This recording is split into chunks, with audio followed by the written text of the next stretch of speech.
Entertainment coming to another Main Street restaurant, beers and margaritas at Chipotle at the mall, and license suspensions handed down, all at this morning's licensing authority hearing. We'll give you details on this episode of Barnstable Today. It's Monday, July 30th, 2012. I'm Sarah Colvin. Dylan Jordan opened his cafe and creperie on Main Street this summer. Now he wants to add outdoor seating and live entertainment to bring more customers inside. As Jordan explained to the licensing authority this morning, he doesn't want full bands, just simple live acoustic performers. It says the instruments will be amplified. Now, you're not going to be disturbing people, right, walking by yeah, no, it's all a going mile to be away? inside. I'm not even going to do outside. It's just going to be, I have like a lounge area, and it's set back into the building, but it won't, even if it's, like, the amplified is just a mic, and I'm probably not even going to do amplified stuff, to be honest with you. Okay. Any questions from the commissioners? You won't have any you won't have any speakers outside, right? No, there's nothing outside, all inside. The licensing authority approved that request. Next, the managers and representatives of the new Chipotle Mexican Grill in the Cape Cod Mall were up regarding its request to sell bottled beer and margaritas. We've been open for about a month, and things are going very well so far on Route 132. The company does serve typically bottled beer and margaritas at most of its locations, and because there are so many, customers come to expect that this is a amenity that will be there available, to them. We don't have a bar. It is not a place where people really go to hang out and to drink. We find that, the average customer is there for 20 to 30 minutes. If you've been to this one or any of them, the food is prepared fresh in front of you, so you kind of walk down a line as the food is made. You pick it up at the cash register and you take it to your table. Everyone will be tip certified. Everyone is carded. There is a image that pops up on a computer when you type in that someone's buying a beverage. It says, "Is this person born before?" and it gives you the birthday. So it's right there in front of you, and then you have to press yes or no. In other words, they are born before such and such date, or they're not.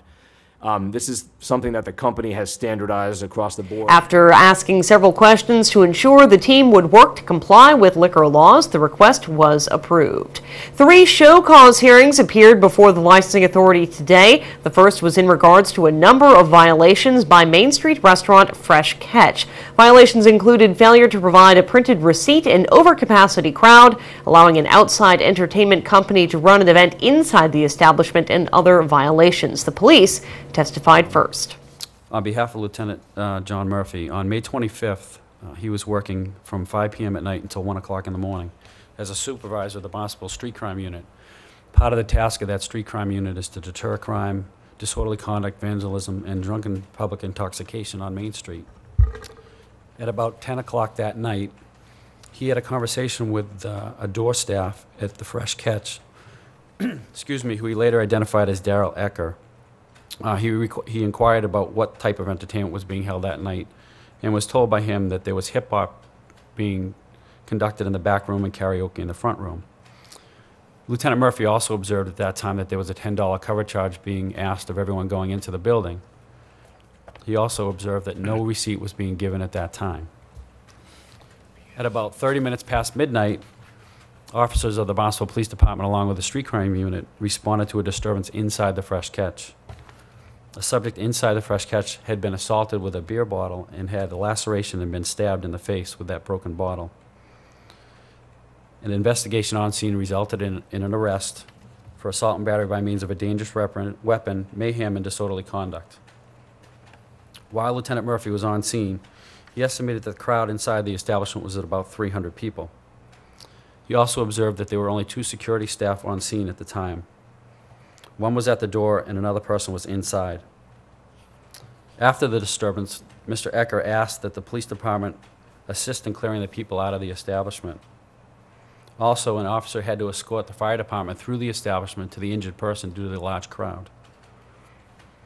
Lieutenant Murphy also observed that the backroom interior had been altered and that there was a DJ booth set up inside the back area and tables and chairs had been moved to the side of the establishment, and that dancing was being conducted on the main floor.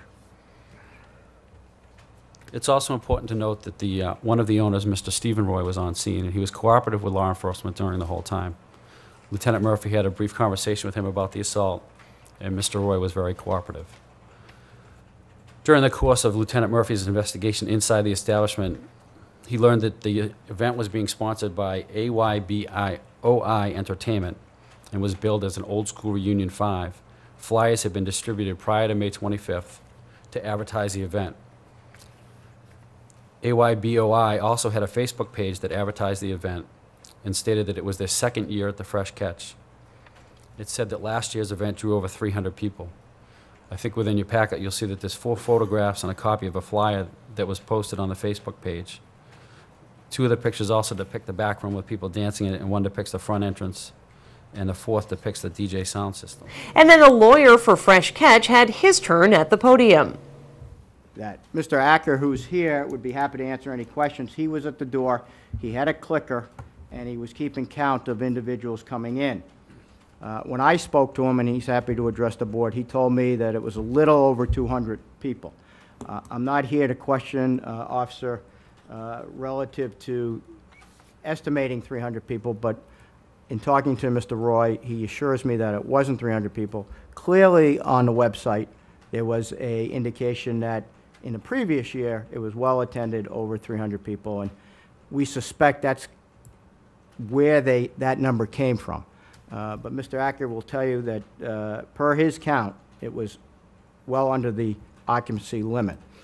I had hoped to have Denise Brando here. She was the woman at the door that was observed. She did hand out receipts as they came in. The officer who arrived at 10 o'clock, I don't dispute, probably didn't see the receipts going out.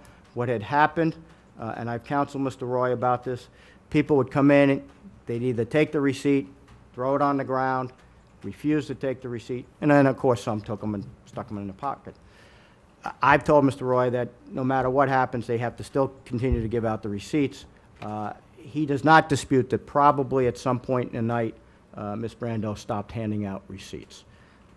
But outside of that, there were receipts on the premises. Now the pictures that I've showed you in the back room, there are tables set up. They are pushed, the center tables are brought to another location in the room, and some of the other chairs and tables are moved to the side. They're not removed from the room. No petitions are erected, no walls are taken down, but there's an area that's cleared for a dance floor. If that's considered a substantial alteration, then that's something that we'll have to address with them. They did not remove the tables and chairs from the premises. They pushed them to the side, and I think that we tried to take the picture to depict what was the actual location of them that night. In regards to the situation regarding the entertainment, as I indicated, it was a contractual arrangement. ABYOI did not get any percentage from the door. There was, to Mr. Roy's belief, enough employees there. Was there enough supervision? There's never enough supervision when something happens in an establishment. We concede that. The matter, I'll defer to the police if more security would have prevented an altercation, but I think this was a spur-of-the-moment situation. Security people acted. The individual left the premises. I think the police arrested him outside. I'm not quite clear on that, but he was outside of the establishment when the arrest took place. After a lengthy discussion, the authority found Fresh Catch guilty of 4 out of 6 violations and ordered a license suspension to be served 1 year from the day of the violation. That would be May 25th, 2013. We'll have more from this morning's licensing authority on tomorrow's Barnstable Today. You can view the full meeting online at town.barnstable.ma.us. With Barnstable Today, I'm Sarah Colvin.